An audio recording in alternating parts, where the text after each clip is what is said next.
Hello, darling. This is River Roaring, celebrating the luminous life force in us all.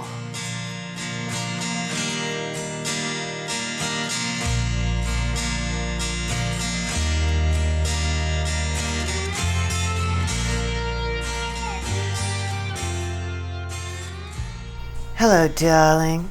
I'm River Roaring, and this episode is about celebrating our differences.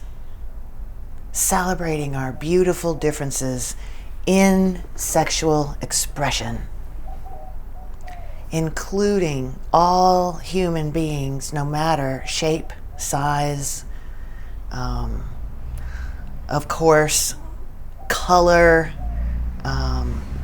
all the things, gender, all the things humans can be, celebrating all those differences, including disabled bodies, abled bodies, differently abled bodies, neurodivergent, and spectrum, and all the other labels and names that we come up with for one another to describe ourselves. I'm celebrating all of our differences in sexuality because every human being has a unique sexual expression and a unique set of sexual desires.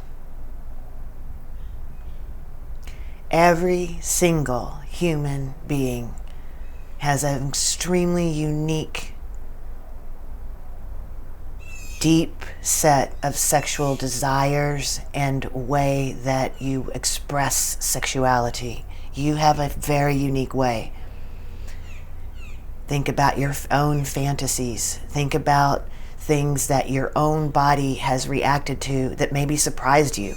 Like, whoa, I'm kind of feeling aroused right now, but what's going on? I didn't expect it right now, but what's happening here? What's stimulating that?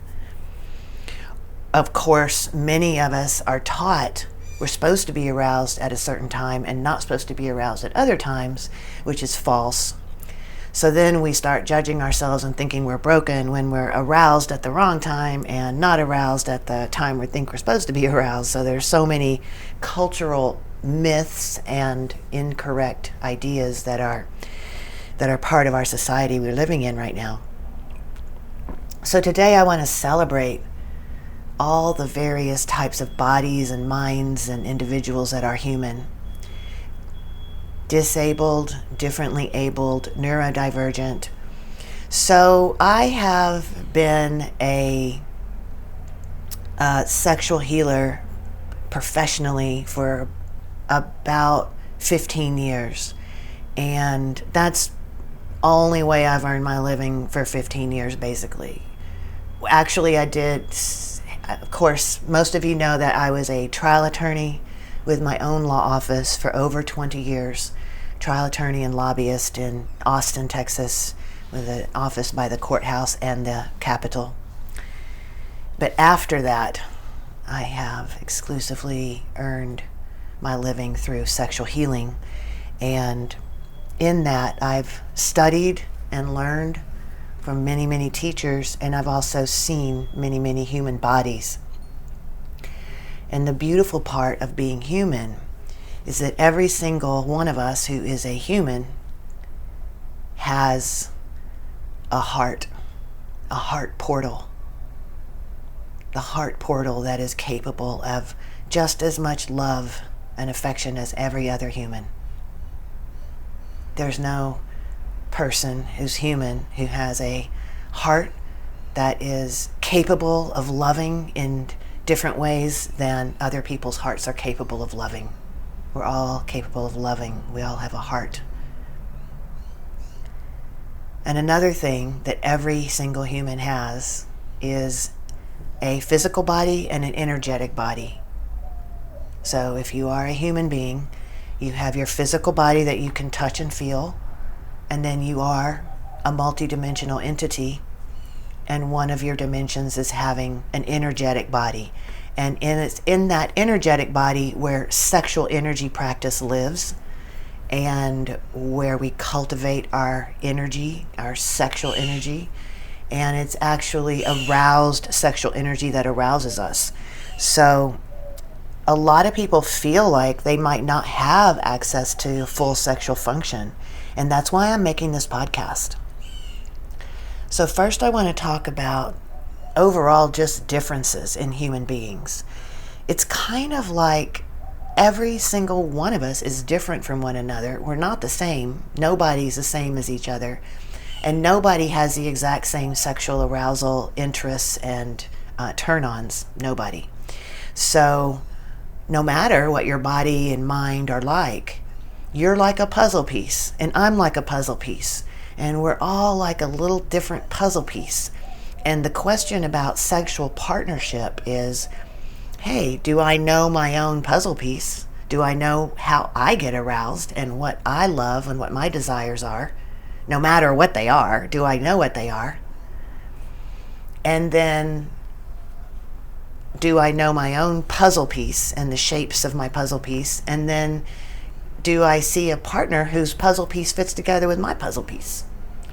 So that's for all humans, whether we call ourselves able-bodied, or whether we call ourselves disabled or differently abled or neurodivergent or any other name.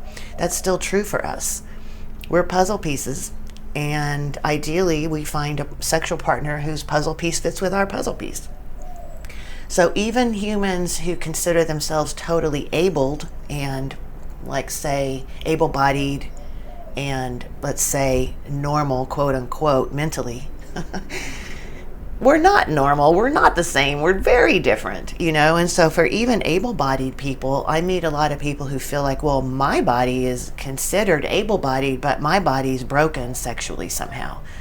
Either my body parts are the wrong size, or my body part does this thing that apparently no one else's does. Like, if I have an outie, then sometimes I release my ejaculate earlier than I wanted to, and sometimes I release it later than I wanted to, and sometimes my outie is up, and sometimes it's down when I want it to be up, and up when I want it to be down. And if we have an innie, then sometimes we might be like, well, I'm supposed to be wet, I'm supposed to be puffy, but I'm not, I'm supposed to be aroused, but I'm not, what's wrong with me? Start putting labels on ourselves.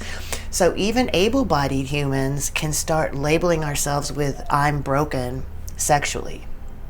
And I'm here on this podcast to say, no, you're not. That's false.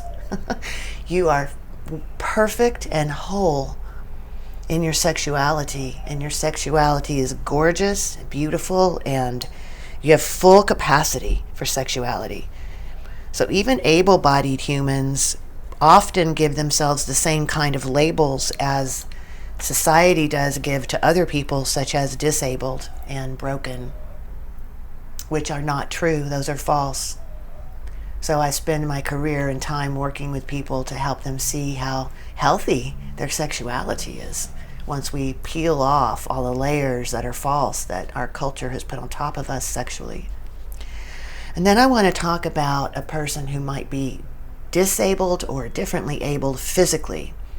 And so a lot of people who have different abilities with their physical bodies, maybe you're in a wheelchair, maybe there's another way that you use assistance to move forward, to communicate, to take care of your daily activities. Maybe you have a helper who helps you take care of activities all day long for yourself. And I'll use the word disabled. It's what I hear is the most correct name to use. I like the word differently abled because we're all so differently abled. However, I'll say disabled. So I have known people who have different physical bodies than most of us, and they call themselves disabled and think they're broken sexually. And I'm here to say, no, that's not true. And here's how. There's been some beautiful research done by Dr. Mitch Tepper, who's a friend of mine, Tepper. Haven't seen him in a long time. I hope he's well. Mitch Tepper, Tepper. He either lives in Philly or Michigan, I think. And Mitch Tepper is in a wheelchair, and the doctors have let him know he doesn't have any feeling from the waist down. And he's a sexual healer and sexual expert who's done a lot of research. And he specifically taught me. And then after he taught me what I'm about to share, I've seen it with my own eyeballs, and I've seen it with clients I've worked with. So did you know that even a person who is a quadriplegic, who is, doctors have said you don't have any sensation from the neck down on your body, and you can't move anything from the neck down on your body, and you never will. Did you know that a quadriplegic human can have rolling full body orgasms, repeated rolling full body multiple orgasm? A lot of people didn't know that, and it's true, because actually your sexual energy is in your energetic body. And as I said in the beginning, we each have, as a human, an energetic body. We're multidimensional. So a person who is, the doctors have said you don't have physical sensation in your body, even all the way below the neck, everything, or any other part, can learn to cultivate their sexual energy in a way that the person has rolling multiple full body orgasm states sexually. So that's one kind of like myth I'd like to let go of, which is, if my body doesn't work the same as everybody else's, I'm broken sexually. False. You have an arousal, you have some kind of sexual desires, even if they are hidden and buried and protected and you don't know what they are. I'm still here to say that once we remove, based on my own experience, once we remove the false ideas and culture's shame and guilt and false ideas of broken and aloneness and not enoughness and not worthiness, and once we take all those layers off, you have a glorious and beautiful sexual desire set and sexual expression way you do it. I also want to illustrate, when it comes to a physical disability, that I have heard a story from a man who was in a wheelchair and couldn't move, I think but one arm a little bit. And he had a very hot sexual relationship with a woman who their puzzle pieces fit together. And he really got into the kink domination way of arousal. And so he would have his girlfriend follow his commands. Now step into the room slowly. Let me look at you. Beautiful. Now slowly take off your piece of clothing. Beautiful. Now touch yourself here. Now slowly take the other clothes off. Touch yourself there. Move around. Show me the other parts of yourself. Touch yourself here. Now move closer to me. A little closer, slowly. Yes, that's it. And now slowly reach out and give me a gentle kiss on the lips and stroke my forehead very slowly and lightly. Yes, that's it. Now put your hand into my hair and gently pull my hair. Thank you. Oh, that feels so good. Yes. Now put your body, move over here slowly, gracefully, toward the hand I can move, etc. And the puzzle pieces fit perfectly, because this woman, who is his girlfriend, loved and was deeply aroused by this way of sexual expression. And they each got to have heights of sexual ecstasy together.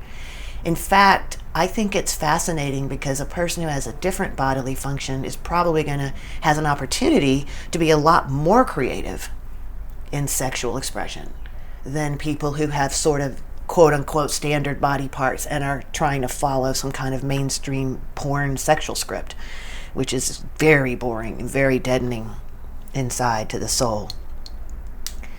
And then we have a category of people who consider themselves neurodivergent and neurospicy, and all the words that are awesome for that group of people.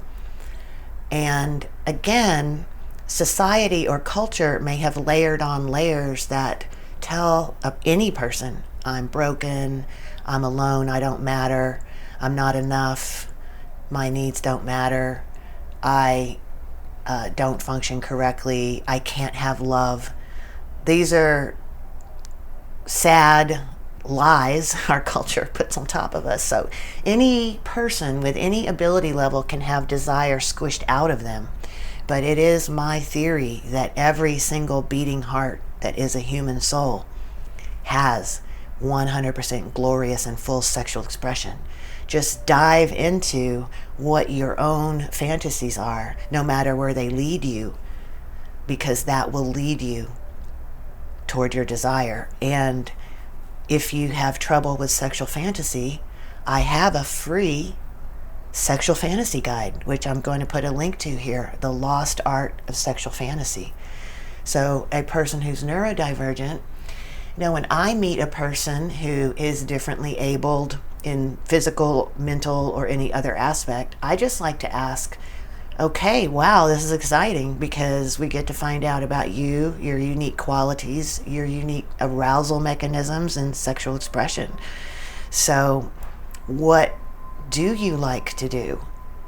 What can your body and mind do that is stimulating and fun for you?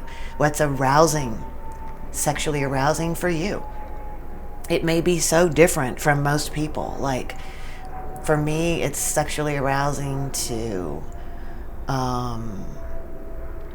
have someone sit next to me and I feel their leg next to me while we watch something on the screen. I'm not a screen fan, but that's not my puzzle piece right there.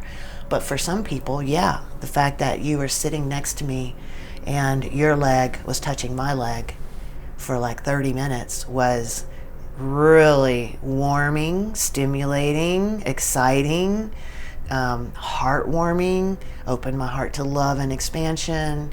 My body feels a lot more open and can be very arousing. We teach in my workshops about orgasm is possible from any amount of touch or even no touch. So as far as trying to achieve the orgasm, that's possible with any amount of touch or no touch.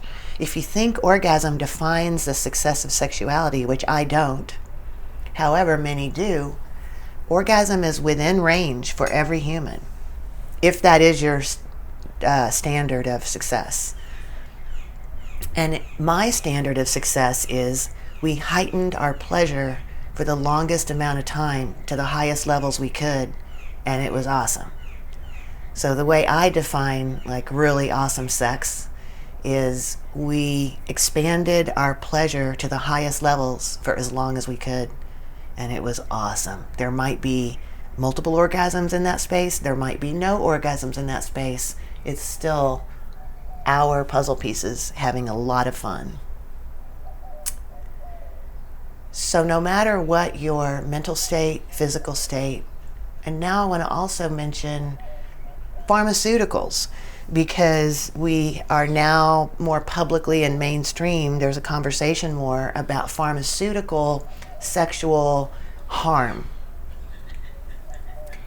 And I want to say, I guess, pharmaceutical is the most common version. I've also seen really hardcore addicts who've been very hardcore alcoholics for 30 years, or prescription drug users/abusers for 20, 30 years hardcore, and have those chemicals will drain out sexuality and block your physical sensation, in your body, and mentally douse your arousal because a lot of those chemicals will suppress all strong feelings, and so you don't have the arousal feelings.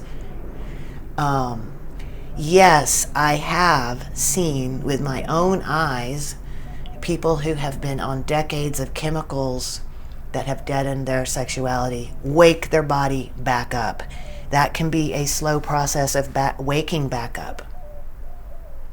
And it's worth it, because do you have a glorious, perfect sexuality? Yes, you do.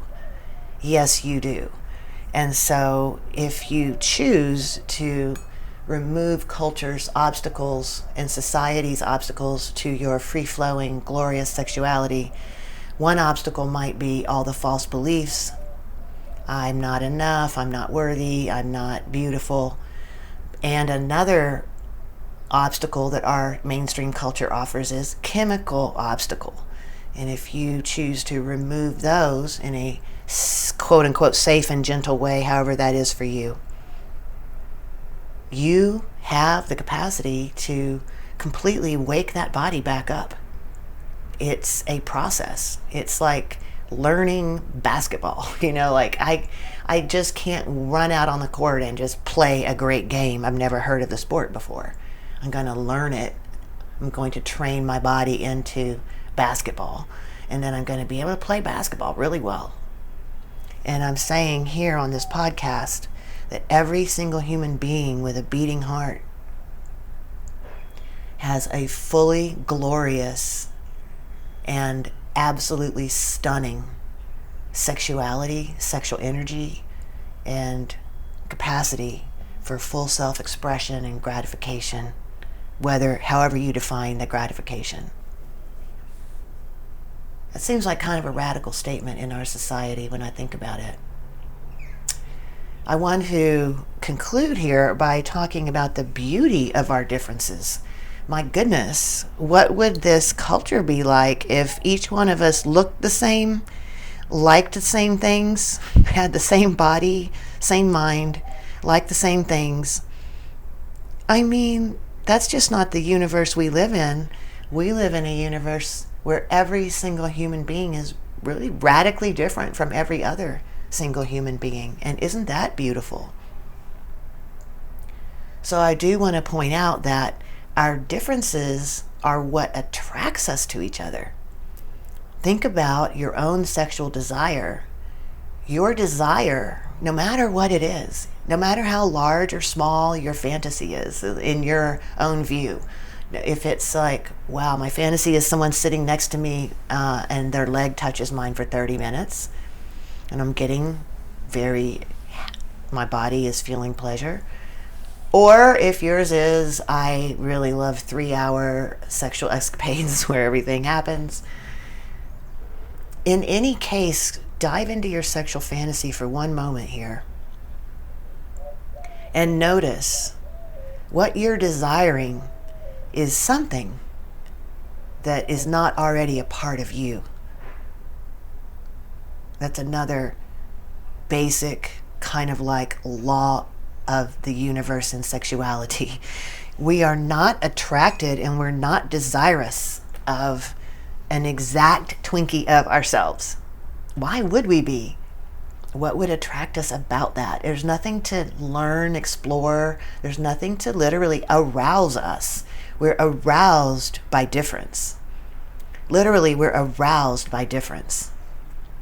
So I remember, this is so simple. It may seem so simple, but there's a couple of examples. Like once I had a boyfriend so many years ago, and I had some scar on my body, and he was like, oh, I love scars.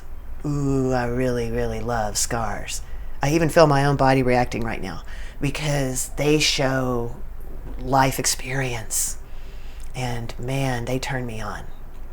And all of a sudden, my scars on my body turned into my asset and my desirability for the other person. All of a sudden, it was like, wow, I have scars. Yeah, that's right. Look at them. They're awesome. Want to look at them again? It's our mind that decides whether any one part of us is beautiful or not, right? We just make that decision. It's not a universal law that something is beautiful or not. In fact, I would say if there's a universal law, everything's beautiful. Your scars, your differences, your disabilities, your abilities, your divergence, your spectrum position, your chemical makeup, all of that is different from others and attractive to someone.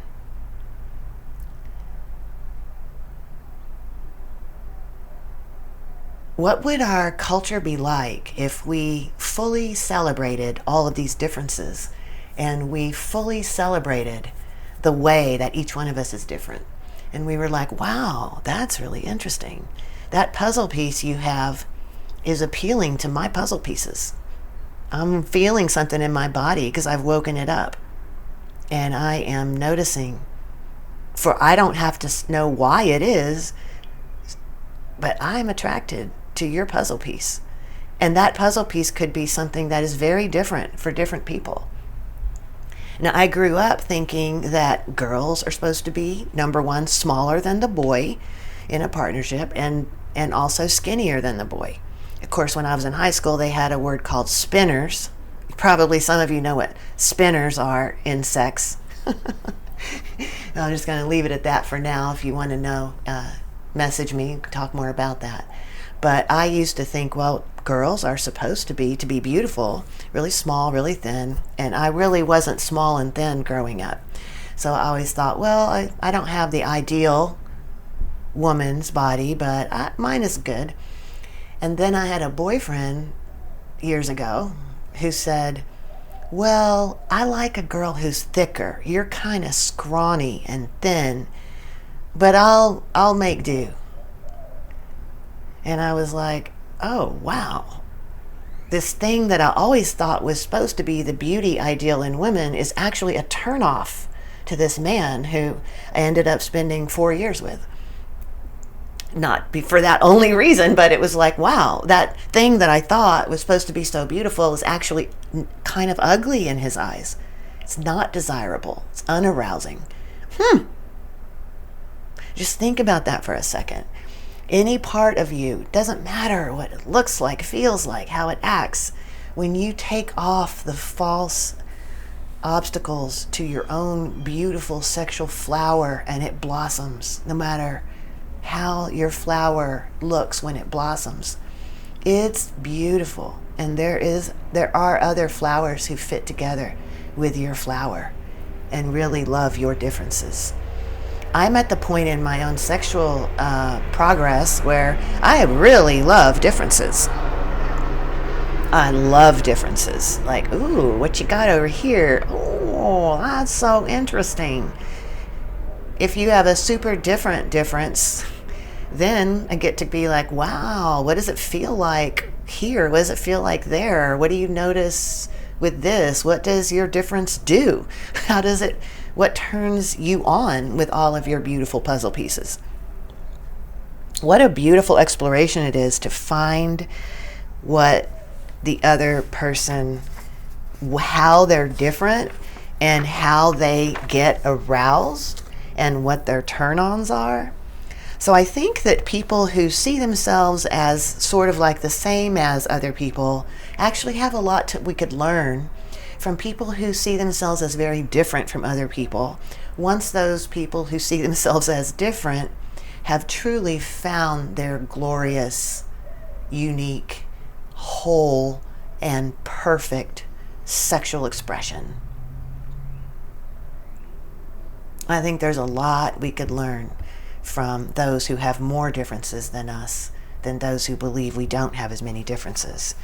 The ones who believe we're the same can fall into this really easy rut that sex looks like this. It looks like porn says, so I'm going to do that over and over. And it is a R-U-T, rut. So let's stay out of that and celebrate our differences, our desires, our arousal.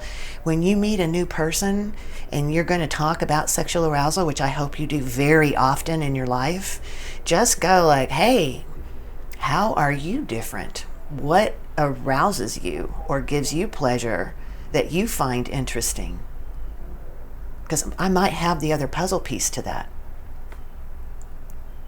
And stay that open-minded, and you might have the funnest, freakiest, most delicious, most interesting sexual experience of your life.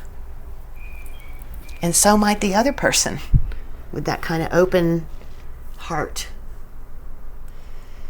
Now, I also want to say that if you've heard this podcast and you're like, okay, River, I hear you saying all this potential I have, but how do I cultivate this potential? You're also saying that society has put obstacles on top of me sexually. And yes, I know that. I feel that. I feel ashamed. I feel not worthy. I feel broken. I feel alone. So, River, what am I supposed to do? I have obstacles blocking my own unique desires. And what I want to do is invite each one of you to join us in person for the weekend workshop here in Austin, Texas. We're downtown, easy parking, beautiful location. Austin is a destination city. It's lots to do here.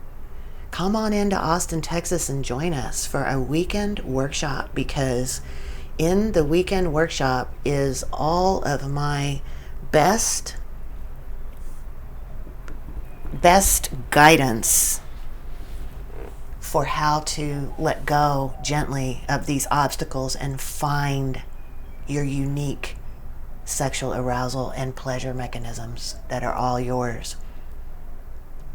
And not only am I guiding and training, I'm going to be facilitating. I've been offering this workshop for 8 years. Check out the website, it has lots of videos from past participants and a lot of information. And I will be facilitating you through experiences and practices with your own body. So the weekend workshop is a training for your mind and your body, because you will have a chance to explore yourself and explore yourself in relation to other people if you choose to reach out and touch other people, which is an opportunity of the workshop to do, with the guidance and the training and the new information you'll be getting in the workshop.